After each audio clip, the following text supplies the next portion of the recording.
Well, I think it was good in that it's so much more affordable to live in the South than like Boston. So the not being able to go on tour was really hard for a lot of musicians. And so it was a more survivable time to be quarantined. Obviously, you're moving to a new place. I assume you know people already. There's a big musical community down there, but you haven't really been through the process of making friends in the area. But I don't know that it even matters really during a pandemic, right? Because you can't actually see anybody. Exactly. And I'm kind of a shut-in anyway, so I am a little always working, and I think as we get older, our social lives get smaller. I think our tolerances for certain things kind of go down as part of it too. But also, I are you playing out as much as you used to? I'm going to be very soon. So I don't play out like on a daily, like on a weekly schedule in terms of local gigs, but I'm going to be going on tour for several months straight. So we're going to announce those soon. So that'll be fun. Yeah, I mean, that's just like hypothetically, that seems like maybe one of the advantage. I mean, obviously Boston's got its share of venues, but one of the advantages of being in a place like Nashville specifically or Austin, I would assume, is that you can just hypothetically go out any night and just play for a crowd of people. It's true. One thing I'll say about Nashville is, even though I'm really like, a lot of people just think of it as this country music mecca, which it is, but it's also, there's so many like other types of musicians of all genres. You go to any random bar and the level of musicianship is just insane comparatively to, you'll see just the most technically proficient players everywhere you go. So it's kind of cool. Well, everybody's like a studio musician out there, basically. A lot of people are, yeah. So you see like, oh, that guy played with Dylan for 15 years or 50 years, and that's like the best pedal steel player in the world. And it's definitely a culture shock for me. I was reading in, some of the, I guess, the press material around the new album, and it was saying, oh, this one is, I guess in some senses, less collaborative than the one before. But is there any way in which moving down to a place like Nashville, where there are all these hyper talented people all over, has increased your desire or ability to collaborate? I mean, it's funny, but I made 2 records since I've lived here. One of them was very collaborative, but it was with people that don't live here. Like all the guests were musician friends of mine that it was done remotely. And I don't think there's really a coincidence, although it's nice to know that I could call somebody up at any time to have a great like riff. I think I'm pretty conscious of not wanting my music to sound too slick or produced, and so my instincts were to kind of go the opposite direction and make like a stripped down record this time. But yeah. Is there a sense in which then timing is lining up correctly, that the last album was kind of a response to being super isolated during the pandemic? The Path of the Clouds. Yeah, I mean, insofar as like it was like highly collaborative, as you said. Yeah, I think everybody was going crazy a little bit, and just the songs that I was writing were they called for different. I don't know what I'm trying to say. Basically, I do think that there was some coincidence there between wanting to connect with people and ask people to like play on the record because of the isolation of the pandemic. And then I think I just got really isolated. But I think we all are. So you're kind of touching on something interesting there, like this idea of a song calling for something specific. What does that mean to you? Well, like the Path of the Clouds is really more of it had some real rockin' songs. Like from the moment that I wrote them, I knew that there needed a few of them needed drums and then needed bass lines, and without them they wouldn't be as strong. And then some of the stuff on the new record just doesn't, if it didn't need anything really. I mean, a lot of my favorite music is stripped down. Kind of, it's this many records into my career. I just try to um, keep just follow my instinct, I guess. Is it sort of like cyclical as far as, I guess, kind of the nuances of the music, as far as going from, like, as you said, something more rocking to where you are now, that's just like where you are in life at the moment? Yeah. Like after trying to tour that record, I mean, it was, these decisions have logistical reasons as well. Like touring a record with a drummer and a bassist for like a 30-date tour in Europe is a really big undertaking, and it is expensive versus like just solo or with one other person like Milky, who's plays on this record and the last one. That's a lot easier and makes it so I could go on tour longer and um, have more success in that way. Are you thinking that pragmatically when you're putting a record together, as far as like what this is going to sound like on tour? No, no, but I also was like, I'm not making another record with drums for a while. Like that was a conscious decision, just because I think instinctively, musically, I just wanted to return to my core roots a little. This has been fun though, to kind of get out of your comfort zone in a sense, and play something, I guess, more energetic. Yeah. And it's not my only record with drums. Like the last handful of them have quite a bit of production on them. And so in some ways, it's just consistently switching from one to the other, or a variety of different changes will keep people interested. If they're like, I didn't like, some people really don't like my music when it has drums on it, or like rocks. I don't really care either way, but there's always somebody that is going to say it one way or the other. Oh, I prefer you this way. And I'm just trying to keep my head down and keep working, you know. Did you try to be more of a people pleaser?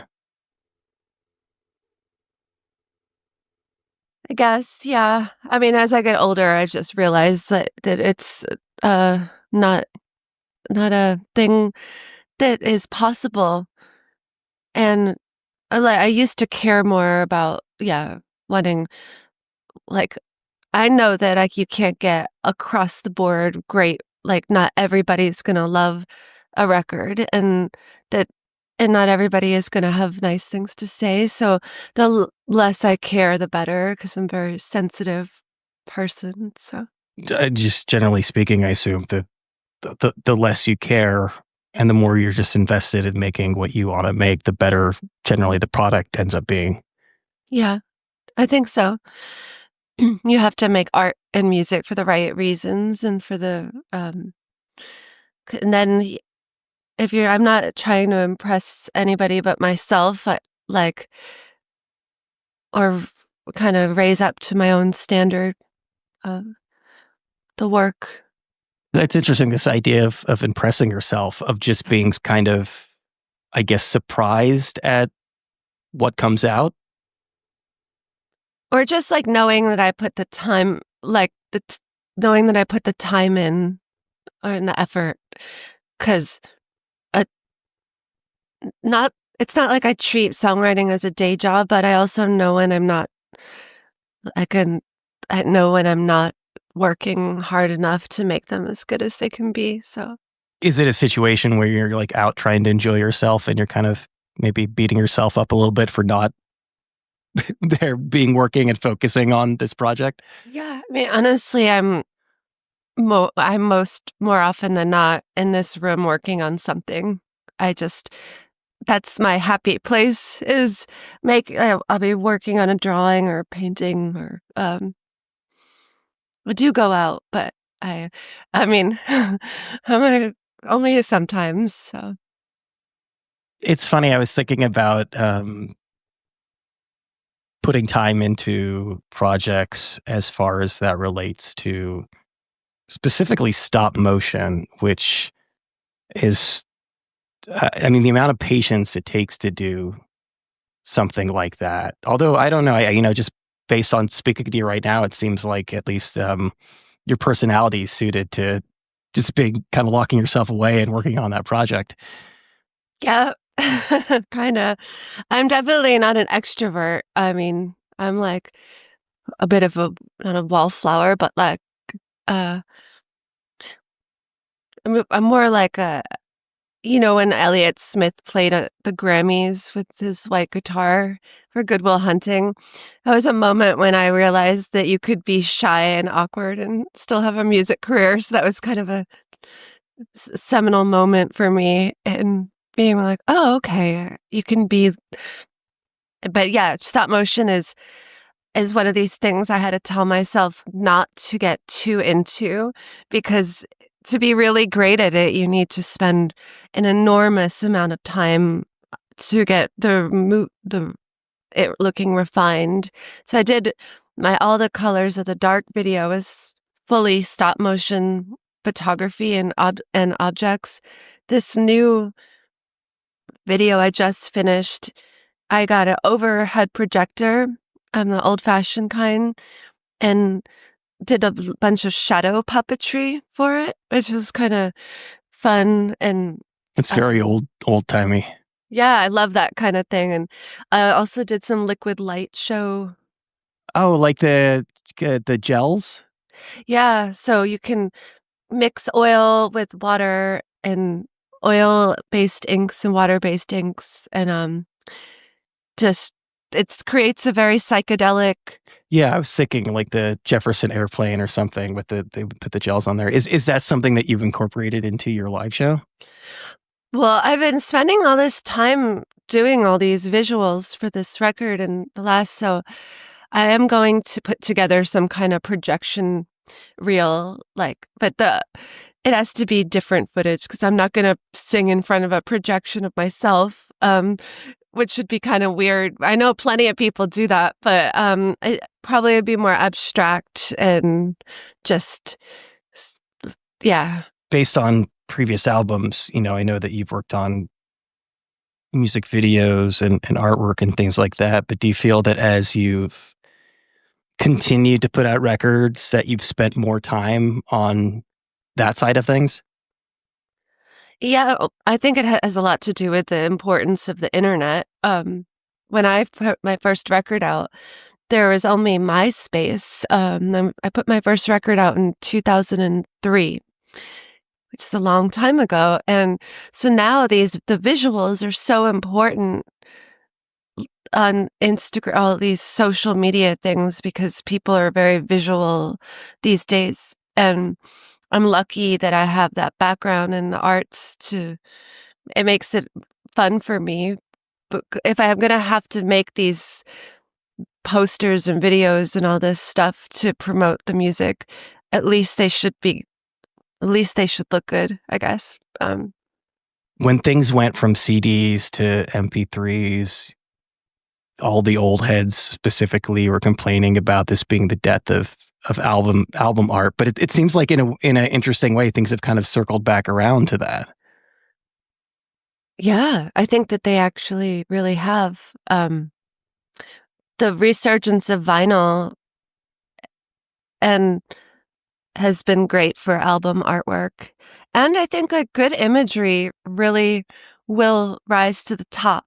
I mean, I think about this all the time. Like, I think in general, good music and good art will get heard despite like the industry algorithms and all that stuff. So if the album artwork is really striking, it's a good, it's, I don't know what I'm trying to say, but Obviously, like the discovery process has changed a lot, but it at very least it's another way of like hooking people in to get them because like as even as like music fans, you know how daunting it can feel sometimes to try to just keep up with new music and discover new things. yeah, Um, totally. so yeah, you use the phrase music career earlier when it's just such a kind of like a funny thing to say these days, just because obviously like there's a sense in which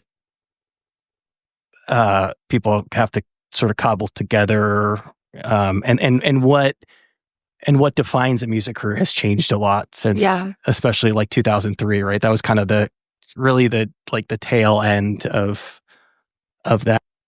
This idea of like being able to make a living making art because you were making all different kinds of arts and then realizing that that was something that you could really pursue.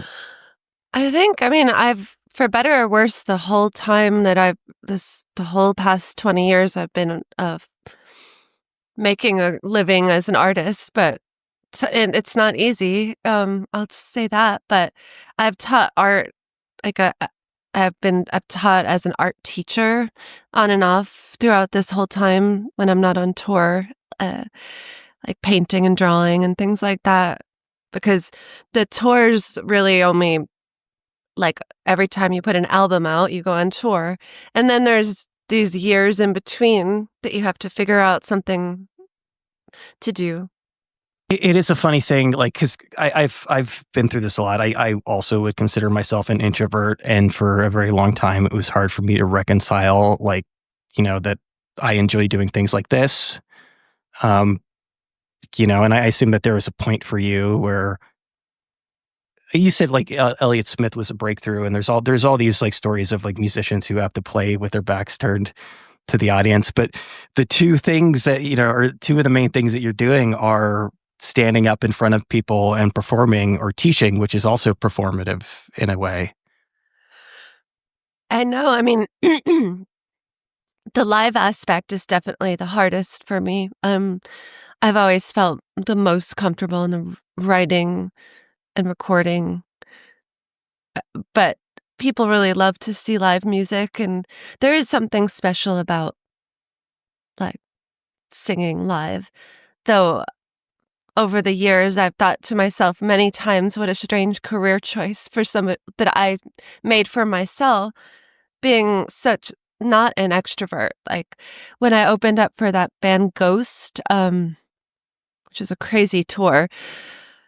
That was like the tour that I finally got over my stage fright because I had to. It was a sink or swim moment because you can't, if you're at a small rock club and playing delicate music and have a delicate personality, nobody is going to heckle you. But if you're opening up for like the modern day Kiss or whatever, they're, yeah, the fan base was pretty intense. So I had we put beats on my music for that one. So Yeah, I suspect that was sort of a learning curve the entire time that you were kind of starting to figure that out and figure out how to navigate an audience like that as you went along. yeah, it was fun, but it was like, I didn't necessarily enjoy like playing for that large of a audience. It, I mean, maybe I'm just not used to it, but I never growing up thought to myself, oh, I want to be singing in, like, I don't know why I'm thinking Madison Square Garden, but, yeah, so just not when it was more like I want to grow up and write the great songs, make great records. They're two very different things, I think. Can one force oneself to get over stage fright? I don't think so. I mean, I tried beta blockers over the years. You know what those are? They're like lower your heart rate. But I think mostly it just comes from like positive self affirmation. Kind of like you have a voice in your head, like, you've got this. You've been doing this for how many years? Just get over it. So it's a lot of that. I think you can force yourself to get better at doing something. I think it's this balance you have to strike because obviously, as you said earlier, you don't want to put too much into what people think about it, but at the same time, it is the fact that you've like had successes and that people, want to pay for your music. Like that does give you more confidence that at very least, like you belong there. Over the years, yeah, they can, the, yeah, yeah. I did want to talk about the new record. One of the things I noticed, I don't know, obviously there's a lot of first person, but there's just sort of like going through the lyrics, there also seems to be a lot of second person. There's a lot of yous in Hmm. your music. Yeah, the and the first person is not necessarily me and in these songs especially, but like it could just be me. For instance, in the first song on the record, like I'm not in a like flying around the world in an airplane. Well, yeah, so it yeah, there's a lot of characters in all my songs and records. This The second person has just always struck me as like a really interesting choice because it's not something you hear a lot. Like to me, the first song, obviously this is a very specific example, but the first song that comes to mind is "You're So Vain," right? Like that's a song that you're singing at somebody, and yeah. is there, including you, is there a sense in which you're singing toward somebody specific? Sure. Yeah. I mean, they're not like I wouldn't be right. Of course, they're real. I mean, yeah, the you is definitely, for the most part, a very specific person. You know, it changes from record to record, or it's changed over the course of my life. But I usually know who the you is, or try to. The you is pretty consistent though on a given record across tracks. For the most part, yeah. Yeah. Yeah. I, again, like, I'm sorry, we'll keep going back to because I was just reading the press material right this, but there's something that really jumped out at me. I don't know if I can find the exact, it was a reference to, that like that you've lived a life. Hmm. You know what I mean? And it is that is an interesting thing about aging is like getting to a point and realizing like, oh, like I have had a lot of experiences and maybe I haven't you don't necessarily feel yourself changing, but if you can kind of take a moment out and look at it, like you realize you've experienced a lot in your time on earth. Yeah, I think that's the biggest difference between my early work and my later work is that I had no experiences on that first record, and so I was writing from an entirely like fictional point of view. Everything was time travel and make believe, and now most of the thing, like if I'm writing about heartbreak, I've actually experienced it in a real way, or loss, or all these, real human things that people go through. But writing about or channeling a specific heartbreak doesn't necessarily preclude you from writing about time travel. No, on this record, I write about a lot of time travel, actually. Um, well, not really time travel, more like space travel, but Is Goddard, is that the father of modern rocketry? what's his name? Or is it Jack? It's not No, Jack it's Parsons, is it? Robert Goddard. Goddard, yeah. Goddard. Yeah. I said Goddard. Yeah. Yeah. Jean-Luc Robert Goddard. Yeah. Yeah. Um, Yeah. maybe Yeah. I guess it's a Russian name, not a French. Yeah. I'm just gonna grab some water. Oh, Hold on yeah. one No second. worries. Okay. No worries. I'm glad I got this to work. I was nervous. Like, I always seemed to have trouble, and I realized I was overcomplicating it in my head and thought I had to put like the DAW on, like Pro Tools on to use the interface. I don't. Yeah, a lot of people. I mean, people do that for a backup, but a nice thing about this is that it actually like records locally and then it uploads it. Part of the reason why I was curious specifically when he was name checked as, I guess, a father of modern rocketry is because and I know that this isn't the first person that jumps to mind is Jack Parsons. You're familiar with him, right? I mean, because that's a totally. In some ways, it seems like that is something that maybe, that would make sense for you to explore in your music, given like he really like strode the line between, being Aleister Crowley and then and being like a rocket scientist at the same time. Yeah, I might just looking him up now. I don't know that much about him, and I'm like, oh yeah, this is right up my alley. I love weirdos like this. um, oh, the Jet Propulsion Laboratory. Okay, I think I do know who. Did he? Yeah, is he? He's not the same person. I got that mixed up with the guy that in Joshua Tree. Um, there was like this crazy guy that moved under the big rock. He was just like basically, so he started JPL.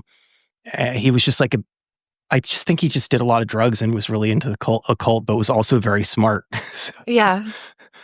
it's an interesting intersection. But specifically, like how did space travel come up? I swear I just been up in the clouds for a long time, but I was just I read a lot, and I was reading about well, I was playing word games with myself for lyric writing exercises. Some kind of like the cut up method, but without cutting anything up. Like I'll just flip through books like that I have for my drawing and painting classes, and a lot of them are these old books that people use for school, like space travel books, and I'll just flip through looking for interesting words, which is more like I'm making a collage, and then I'll start reading about just part of my process. And so I started reading about the rockets and him tinkering in his backyard and how he never actually got the rocket to work in his lifetime. And I've kind of loved these stories like of the people endlessly toiling away at something. And then I got into reading about the first woman that successfully flew around the world. And then also the first woman that went to space. Just I was reading a lot about it, and these songs were really not about those people, but they were jumping off points to create some metaphors between just the distance that you can feel from somebody, or distance, space. There's this bird that is having a really rough few weeks and keeps flying into this window, and I don't know why. Like, I've never seen a bird repeatedly fly into a window. I think I might have to put a pattern up, because I read that they do that with skyscrapers and it's big called cities. window strike or something like that. Yeah. I just find piles of dead birds on the front. But yeah, I mean, with Goddard, it's interesting because, so you do a lot of covers, which I appreciate, and like generally speaking, the people that you choose to cover are people that I am fans of. And I know that I was speaking of stage fright. I know that you did that Moondog thing at Town Hall with with David Byrne, but he Uh, strikes me.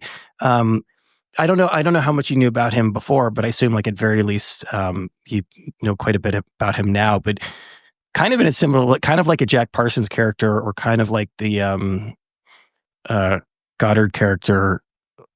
It's like a single-minded focus on something, which seems like something you can really kind of connect with. I absolutely can. I mean, that's why when we're talking about like social life and playing out, I'm kind of laughing to myself. Like I'm a Yeah. total crazy person. I like never do it. I'm like always working on something up until 4 in the morning. Just go really, but yeah, David Byrne was cool. He was really, really theatrical and loves to be on stage. He had like this almost personality like an actor. When he walks in the room, it's a lot of energy. And I was so nervous for that show. Just, I don't normally sing with an orchestra. So it, it's pretty, it was a cool experience. Obviously, it's like daunting in a very real sense. But I don't know. Maybe there's something in it too. You know, I've always musicians will always tell me, and this makes a lot of sense. Is you know, a nice thing about singing with drums, or a nice thing about singing with the band, is that it's not just you up there, but what you do. And for somebody who again is very introverted, like you put yourself out there in a very like literal way. Hmm. Yeah, I mean, for I have for now. Well, The next phase, are you gonna be like do a Brian Wilson like just shut in Gender. era? Yeah, I'm or sure I Janda. will. Yeah, Yeah, although Jandek's playing out now, so it's crazy. Um, I'm sure. I mean, well, let's put it this way: if some movie used like 8 of my songs, I might like pick and choose my tour dates a little bit more carefully. That's I wouldn't maybe disappear forever, but I would. I don't think it's necessarily a bad thing to have an air of mystery around your persona. Like, I really enjoyed growing up in this analog world where you really didn't know anything about your musicians that you listened to. You couldn't go on Google and find out everything about somebody. You'd have to go to a library. Uh, so, did you find that interviews were difficult early on for that reason? well, I used to like, I was kind of acutely aware of this concept of creating your mythology from because I found Bob Dylan's story pretty interesting, just how he really made up a lot of stories. And early on in my interview career, I did do that a little bit. I would just say, I mean, maybe not in excess. I didn't say I was like jumping on freight trains or hitchhiked my way across the universe, but I um, was definitely embellished things more. Now I realize that everything that you say on the internet is there forever, and you have things come. You got to be careful. So I I tried to keep a nice artful balance because there's so little separation between the artist and the listener or consumer or anybody these days. So I try not to put too much personal stuff out there in interviews because I got a lot of there's some people out there that will slide into your DMs and just start stalking you, and it's crazy. I think being a woman on the internet probably is maybe a pretty sizable part of that, but also one who puts herself out there and says Yeah, about things like that. the dark, some of my dark lyrics attract very dark people. And I'm actually really not that dark of a person at all. I mean, everybody's equal parts dark and light. Sure, but you do like make some dark thing, aesthetically dark things. The aesthetic is, but then there's a difference between having a dark aesthetic and like being a haunted person, in which I'm not. But sometimes, yeah, like you could like I'm trying to think of an artist like that I like, but somebody like Francis Bacon. It doesn't mean you're going to be a serial killer or something. What's an example? If you weren't jumping on freight trains, what's an example of kind of an embellishment from early on? I was trying to like I I can't really remember. I think once I said I was like a um yeah, I think it was more what I didn't say, if anything at all. It was like people wanted to assume I was this ethereal wraith thing that floated on a cloud. I wasn't going to be like, well, actually, I'm from Boston, and I grew up in the '80s, but it's like the so not mythical origin story.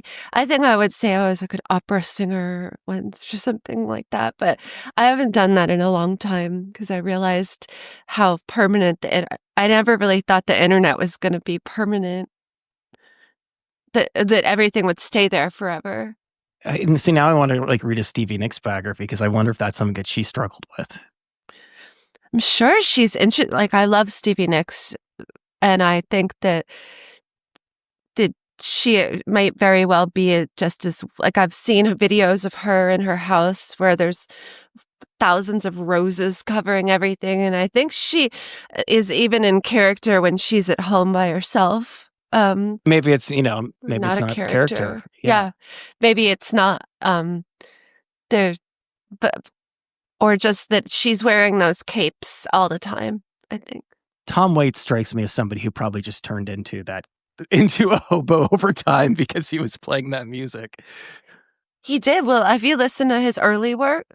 Yeah, so like the difference between like closing time and then what he became is so huge. I do think that he consciously, I mean, we could talk about that, but I think he consciously puts on like I think it's kind of a character. Does and he does it. I think he does it in a healthy way because I do think very much there is an unhealthy way of Yeah. doing that. I don't know if I know you did that Townes Van Zandt record. I don't know if he's a good example of this, but it is something you see in like country music, for example, of It's a good point. living that kind of music. Like where people think that they've got to drink themselves into oblivion or like be this rambling, sad story to give their music authenticity. Yeah. Townes Van Zandt did strike me. I mean, I love his music, but I don't necessarily romanticize the kind of I was thinking about him when you were talking about the production thing because years and years ago, the first time somebody told me about him, the first thing they said to me was avoid all of his studio albums and listen to this live album. And that was, I think for him, like that's really great advice. interesting. Yeah, I don't like a lot of the well, I wouldn't go as far as that, but I think some of his studio albums suffer from the production, which is part of the reason I set out to become my own producer now, because I look back on some of my records over this long of a period with some like regret about choices, like I'm sure everybody does. At this point, what does it mean to be your own producer? Well, I learned how to use Pro Tools, which is, but like for real though, like I'm pretty deep in it now. So each time you do it, you get better and better. I mean, being a producer, I think is just making sure nobody else is producing you. I'm making like stylistic decisions that, for instance, when I worked with previous producers, I'd bring a song in and then before I knew it, there would be drums on it, even though I wouldn't necessarily want drums on it, and it can just a producer's personality can really be if so I've especially because I'm maybe a little bit soft spoken. I do well calling my own shots, so that I'm not taking I'm not like trying to just yeah, rambling a little. It's still kind of early for my brain, even though it's 12:45 here. Yeah. I mean, I ask because when you talk about producers in music, that is the most like malleable job description Yeah. of all time. Well, I think somebody like Phil Spector, like they're like uh, uh, is a good example of a producer that it has like an iconic sound. And so what a producer does is bring their aesthetic and their sensibilities to the music. Even somebody like Rick Rubin or Daniel Lanois, so, or even like Kate Bush influenced me a lot because she produced a lot of her own music, and I'm tired of I want to have kind of control and ownership over all aspects of my m- life's work, I think. I suspect then that's a part of why, again, you're doing all the art and you're doing the videos and everything else is just so you can have a hand in every piece of the process. Yeah, I mean, I look back on some album covers where I didn't d- l- design them myself. I'm thinking to myself, why didn't you do them yourself? Like because yeah, I'm an illustrator and a painter too, but I just, um, s- and I think there's something about having a not a cohesive element, but uh, Consistent, yeah. consistency that me producing or me doing the artwork it gives a connection. The visuals have a connection to the music in a way that is much more personal than if I were to hire somebody to make a music video, um, all slick and me walking on the ocean or whatever. I'm trying to avoid oceans and forests on this in this videos. What about horses in slow motion? Exactly. A lot of that stuff. It's just like people always want to put me on the water and like, Maybe some doves? yeah. And so I'm mostly shooting the videos in this room against that projection screen. And I'm like trying to not create this, you know, I don't finish my sentences sometimes. I'm sorry.